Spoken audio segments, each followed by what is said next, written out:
नमस्कार साथियों, स्वागत है आप सभी को एडुकैमेज में। आज हम गणित के पहला चैप्टर वास्तविक संख्या के मोस्ट वीवीआई प्रश्नोत्तर के बारे में जानेंगे। ये क्वेश्चन बहुत ही इम्पोर्टेंट है, इसी में से आपका सभी क्वेश्चन परीक्षा में आएगा। तो चलते हैं पहला क्वेश्चन पर। यदि भाग एल्गोरिदम a बराबर बी क्यू प्लस आर में a बराबर 72, q बराबर 8 तथा r बराबर 0 हो तो b का मान क्या होगा। तो पहले इसका फार्मूला बोल दिया है, क्या है, a बराबर बी क्यू प्लस आर। तो a का मान कितना लिखा है, 72, तो a के जगह पर 72 रखेंगे। b का मान निकालना है तो b के b छोड़ देंगे, इन दोनों के बीच में कुछ नहीं तो गुना होगा। q का मान 8 हो जाएगा और r के मान 0। 0 का वैल्यू नहीं होता है, 8 गुना में है तो 8 इधर आएगा तो भागा में चला जाएगा। 72 बटा में 8, 8 से 9 बार में कट जाएगा, तो इसका सही उत्तर हो जाएगा 9। अगला प्रश्न पर चलते हैं।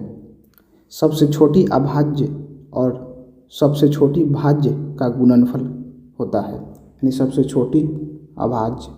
अभाज्य संख्या किसको कहते हैं, जो स्वयं और एक के अलावे, स्वयं और एक के अलावे किसी भी दूसरी संख्या से न कटे, उसको अभाज्य संख्या कहते हैं। तो सबसे छोटी संख्या 2 होगा। और भाज्य संख्या कहते हैं जो सबसे कटे, तो सबसे छोटी भाज्य संख्या 4, दोनों का गुणनफल करेंगे तो 8 आएगा। तो इसका सही उत्तर हो जाएगा सी, यानी 8। अगला प्रश्न है, 2 लगातार संख्याओं का मौसम। 2 लगातार, मान लेते हैं 1 और 2 है, 2 या 3 है, किसी का मौसम हम निकालेंगे।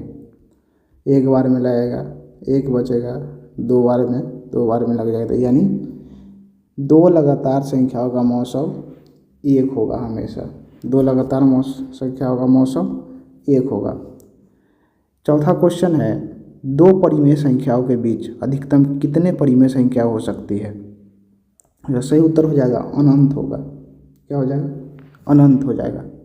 अगला प्रश्न है, सह अभाज्य संख्याओं का मौसम क्या होता है।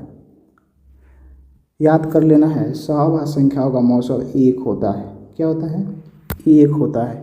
अगला प्रश्न है, किसी धनात्मक पूर्णांक a तथा b के लिए a, b का मौसम गुना a, b का लौसव निम्न में से कौन होता है।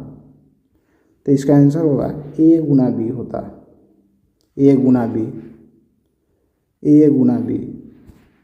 अगला प्रश्न है, यदि p और q 2 अभाज्य संख्या है, p और q 2 अभाज्य संख्या, तो उनका मौसम क्या होगा। तो अभाज्य संख्याओं का मौसम हमेशा 1 होता है, इसको याद कर लीजिएगा।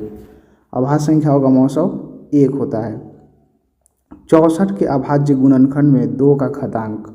64 के अभाज्य गुणनखंड पहले निकालेंगे। तो 64 का अभाज्य गुणनखंड, तो सबसे पहले 2 से लगाएंगे, 3 बार में लगाएगा तो 3 6, फिर 4 को 2 से लगाएंगे तो 2 दूना 4, यानी 32 आ जाएगा। फिर 2 से लगाएंगे तो 16 आ जाएगा, फिर 2 से लगाएंगे तो 8 आ जाएगा। यहाँ जगह नहीं है, इधर लगा देते हैं, 8 को 2 से लगाएंगे तो 4 हो जाएगा, 2 से तो 2 हो जाएगा, यानी 2 का घातांक 2 जय वो आएगा, तय वो 2 का घातांक 1 2 3 4 5 6। तो इसका सही उत्तर हो जाएगा 6, यानी सी। अगला प्रश्न है, निम्नलिखित में से कौन अभाज्य संख्या है। निम्नलिखित में से कौन अभाज्य संख्या है, 12 है या नहीं। 12 2 से भी कटेगा, 3 से भी कटेगा, 4 से भी कटेगा, 6 से भी कटेगा, तो 12 नहीं होगा। 13 किसी से कट रहा है, नहीं कटेगा, तो इसका सही उत्तर हो जाएगा 13। अगला प्रश्न है, 2 संख्याओं का मौसम 27 एवं लौसव 162 है। यदि उनमें से एक संख्या 54 है तो दूसरी संख्या क्या होगी। इसका फॉर्मूला होता है 2 संख्याओं का गुणनफल। 2 संख्याओं का गुणनफल, दूसरी संख्या नहीं दिया है, 54 गुना दूसरी संख्या को x मान लेते हैं, बराबर लौसव गुना मौसव, तो 27 गुना 162। अभी गुना में है तो इधर आ जाएगा तो भाग में आ जाएगा 54। 27 से 54 2 बार में कटेगा, फिर 2 से ई कट जाएगा 81 बार में, तो इसका उत्तर हो जाएगा 81। अगला प्रश्न है, दो लगातार सम संख्याओं का मौसम होता है। दो लगातार सम संख्या कहते किसको है? तो जो 2 से पूरी तरह कटता है उसको सम संख्या कहते हैं। तो 2, 4, 6, 8 इसी तरह आगे बढ़ते जाएगा। तो 2 लगातार सम संख्या, तो 2 लगातार 2 4 है या 4 6 है, तो हम मान लेते हैं 2 लगातार सम संख्या 2 4 का मौसम निकाल लेते हैं। 2 दूना 4 यानी कितना आया 2, तो इसका सही उत्तर हो जाएगा 2। ध्यान में रखना कि 2 लगातार सम संख्याओं का मौसम 2 हमेशा 2 ही आएगा। अगला प्रश्न है, 234 के अभाज्य गुणनखंड में 3 का घात क्या है? देखते हैं 3 कितना बार आता है 234 में। 234 का अभाज्य गुणनखंड फिर निकालेंगे, 2 से ही लगेगा। एक नियम है कि जिसका इकाई अंक, ये जो इकाई अंक है 2 4 6 8, अगर इकाई अंक में रहे तो 2 से हमेशा लगता है।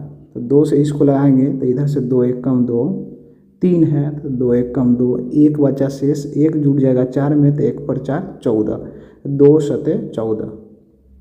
फिर 2 से ही नहीं लगेगा क्योंकि इसका इकाई अंक सम नहीं है, तो इसको 3 से लगा के देखेंगे। 3 तिहाई 9, 2 हासिल बचा, 2 पर 7 27, तो 3 तिहाई 9, 3 9 27, फिर 3 से लगेगा तो 13 तिया 39। अब तो नहीं लगेगा, तो 3 कै बार आया 2 बार आया, 3 का घातांक कितना हो जाएगा 2 हो जाएगा।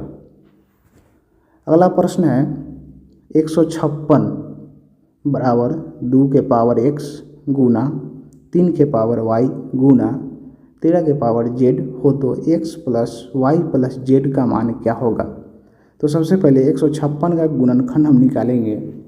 156 का गुणनखंड निकालेंगे, 2 से ही लगेगा तो 7 हो जाएगा, 1 आ जाएगा इधर तो 16, तो 2 8 16, फिर 2 से तो 39। अब कैसे लगेगा 3 से 13 बार में,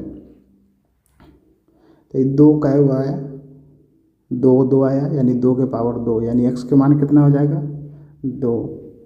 3 1 आया तो 3 के पावर 1, यानी पावर में y है तो y के मान 1 हो जाएगा, प्लस 13 1 आया है तो z का मान भी 1 होगा। 2 + 1 + 1 यानी 4, तो इसका उत्तर क्या हो जाएगा 4 यानी ए नंबर। अगला प्रश्न है, 2 लगातार विषम संख्याओं का मौसम होता है। तो सबसे पहले जान लेते हैं विषम संख्या क्या होता है। वैसी संख्या जो 2 से पूरी तरह नहीं कटे उसको विषम संख्या कहते हैं। तो एग्जाम्पल में 1 3 5 7 9 इसी तरह हो जाएगा। तो जब इसका मौसम निकालेंगे तो 1 से 3 बार में 1 कट जाएगा, तो यानी हमेशा 1 ही होगा। तो याद रख लेना है कि 2 लगातार विषम संख्याओं का मौसम 1 होता है। 2 लगातार विषम संख्याओं का मौसम 1 होता है। अगला प्रश्न है, यदि 2 संख्याओं का मौसम 25 लौसौ 50 है तो 2 संख्याओं का गुणनफल। तो फार्मूला होता है 2 संख्याओं का गुणनफल बराबर लौसौ गुना मौसौ।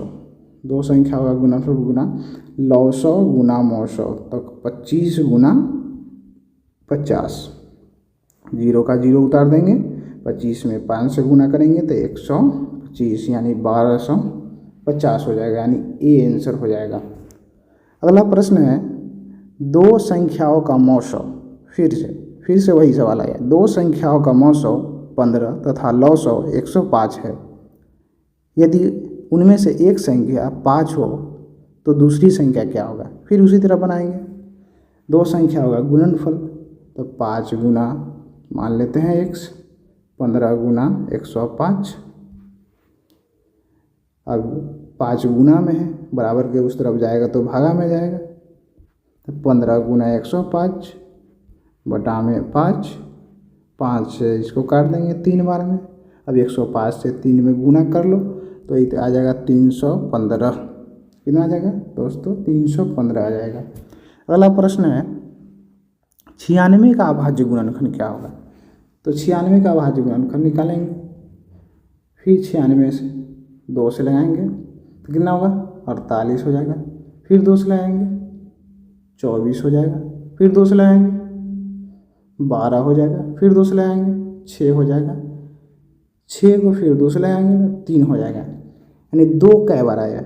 1 बार, 2 बार, 3 बार, 4 बार, 5 बार, यानी 2 के पावर 5 कहाँ पे है? कहाँ पे? सी में। देखिए इसका आंसर हो जाएगा 2 के पावर 5 गुना 3 है 1 हो तो 3 के पावर 1, यानी सी आंसर होगा। अगला प्रश्न है, निम्नलिखित में से कौन यौगिक संख्या है? यौगिक का मतलब होता है भाज्य संख्या। तो ये 11 जो है अभाज्य संख्या है, यौगिक नहीं है, किसी से नहीं कटेगा। 31 भी अभाज्य संख्या है, 41 भी अभाज्य संख्या है, 21 7 से कटेगा, 3 से कटेगा। तो यौगिक कौन है? 21 है।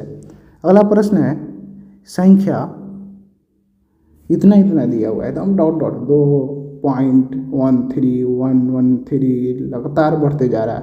तो इस तरह के जो संख्या आएगा जो कभी नहीं रुकेगा, तो ऐसा संख्या जो होता है अपरिमेय संख्या होता है। क्या होता है? अपरिमेय संख्या होता है। लास्ट प्रश्न है, 5005 के कितने अभाज्य गुणनखंड होंगे? तो सबसे पहले अभाज्य गुणनखंड फिर से निकालेंगे। अभाज्य गुणनखंड फिर से निकालेंगे। 5005 का 5 से लगाएंगे तो एक बार में 2 0 ऐसे उतर जाएगा, 5 1 कम 5। फिर 11 से लगाइए, 11 नमा 99, 1 बचा, 11 1 कम 11।